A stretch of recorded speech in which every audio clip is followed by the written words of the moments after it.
L'armée rwandaise a-t-elle mené des opérations militaires dans l'est de la RDC, comme l'indique le rapport des experts de l'ONU? L'armée rwandaise ne dépasse pas ses frontières. L'armée rwandaise garde et assure la sécurité du Rwanda sur son propre territoire. Le Rwanda n'a pas besoin de traverser la frontière tant que ce n'est pas de commun accord avec le gouvernement congolais. Toujours selon ce rapport qui doit être publié dans les prochains jours, l'armée rwandaise a fourni des armes, des munitions et des uniformes à la rébellion du M23. Êtes-vous en mesure d'infirmer ce que dit le rapport des experts de l'ONU? En fait, il faut attendre que les preuves tangibles, matérielles soient présentées pour que leur gouvernement rwandais puisse en dire quelque chose. Parce que nous avons dans le même rapport qui nous parle d'une coalition de groupes armés et en coopération de facto avec les FARDC. On nous parle des FARDC et des réunions qui ont eu lieu avec les groupes armés, et notamment les FDLR, à Pinga. On nous donne les dates, on nous donne les participants des deux côtés. Donc aujourd'hui, il faut faire attention parce que ce groupe nous parle du M23 et des FDLR. Malheureusement, au niveau de la presse, que ce soit nationale et internationale, on a choisi de ne parler que du M23. Les États-Unis, la France et la Belgique accusent le Rwanda de soutenir les rebelles du M23. Accuser le Rwanda d'appuyer le groupe armé congolais M23 est trompeur et détourne l'attention. C'est la première phrase du communiqué que vous avez émis hier.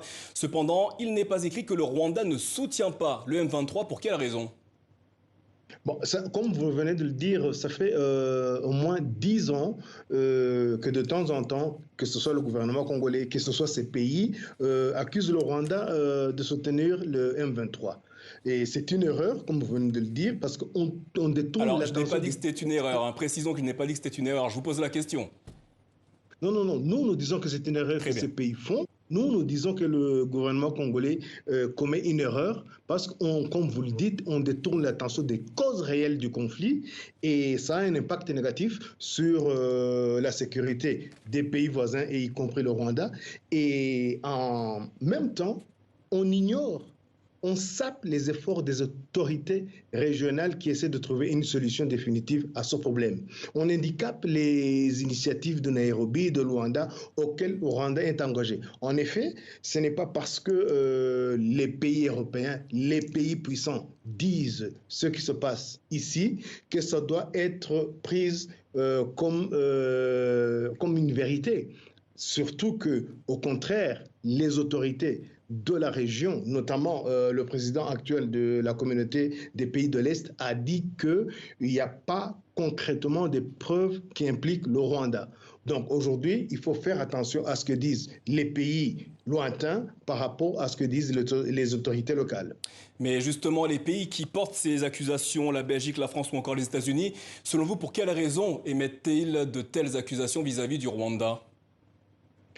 Ça, c'est à eux de répondre à cette question. Je ne veux pas répondre à leur place, mais ce qu'on remarque, c'est que ces accusations qui reviennent tous les 2, 3, 4 ans durent, mais n'ont jamais rien résolu.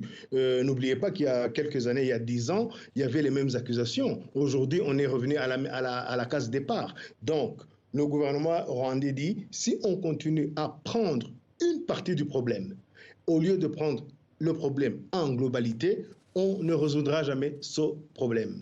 Hier, le gouvernement rwandais a accusé la RDC d'avoir, je cite, fabriqué le massacre survenu fin novembre dans le village congolais de Kishiché. Sur quels éléments de preuve s'appuient les autorités de votre pays pour annoncer de telles choses ?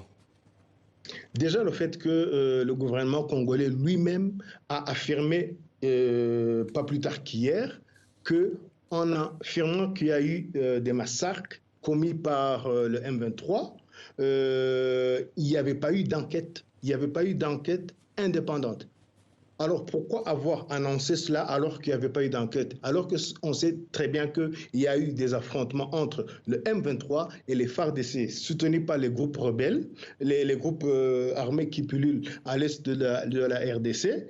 Pourquoi ne pas attendre une enquête indépendante pour pouvoir tirer des conclusions? C'est à cause de cela que le gouvernement rwandais a dit, voilà, vous ne pouvez pas accuser l'un des belligérants sans avoir pris le temps de faire des enquêtes.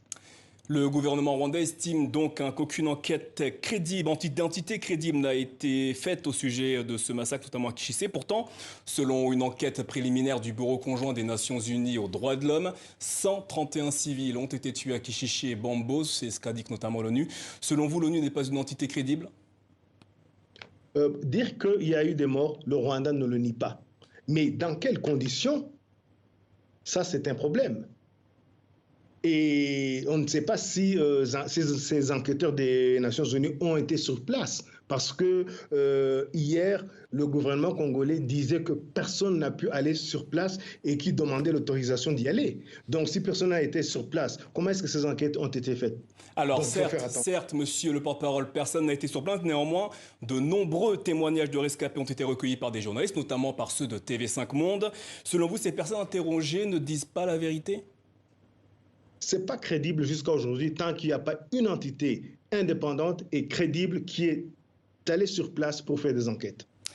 Alain Mukuralinda, lundi, la justice britannique a validé le projet controversé qui consiste à expulser des réfugiés illégaux du Royaume-Uni vers le Rwanda.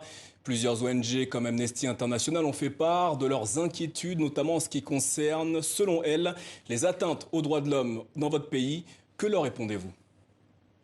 Je leur réponds qu'ils devraient éviter de faire des enquêtes à partir des pays lointains, qui devraient venir sur place, faire les enquêtes eux-mêmes et ne pas partir sur des on-dit.